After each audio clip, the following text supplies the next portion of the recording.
Morning সবাইকে। সকাল সকাল উঠে ব্রাশ করে তারপরে বিছনাটা গুছিয়ে ফেলে তারপরে দেখছি ও বাসন মাজছিল। ও বাসন মেজে তারপরে ওকে বললাম কি একটু মিয়ামোর থেকে খাবার নিয়ে আসতে। তাই ও মিয়ামোর থেকে একটু প্যাটিস নানান রকম খাবারের জিনিস আনতে গেল। তারপরে আমরা ওই খাওয়া দাওয়া করছিলাম। খেতে ভালো ছিল, এখন আমার কাইন্ড অফ ফ্রেশ লাগছিল না।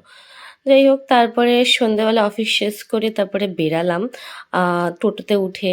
তারপরে মেট্রোতে গেলাম। আমি অ্যাকচুয়ালিতে যাচ্ছি আমার মায়ের বাড়ি। মায়ের ওখানে যাচ্ছি। তো এই হচ্ছে আমার মায়ের বাড়ি আর এই হচ্ছে টফি। তো দেখুন কি কিউট। আরও গেলে এত নাচানাচি করে কি আর বলি। খুবই ভালো, খুবই কিউট, খুবই জলি। দেখুন, ও কিন্তু কোলে থাকতে পছন্দ করে না। হ্যাঁ, ও হাগিস পরে আছে, কেন কি ওর এখন শরীরটা ভালো না। তারপরে আমরা রাউলসে ঢুকলাম। রাউলসে ঢুকে এই হচ্ছে রাউলসের অ্যাম্বিয়েন্স। তারপরে আমরা খাওয়া দাওয়া করলাম, রাতের ডিনার কমপ্লিট করলাম। করে এখন উবের করে বাড়ি ফিরছি। বাস্কিন রবিন্স পেলাম, তাই একটু আইসক্রিম খেয়ে নিলাম। তো আজকের মতন ব্লগটা এখানেই শেষ করছি। আবার দেখা হবে পরের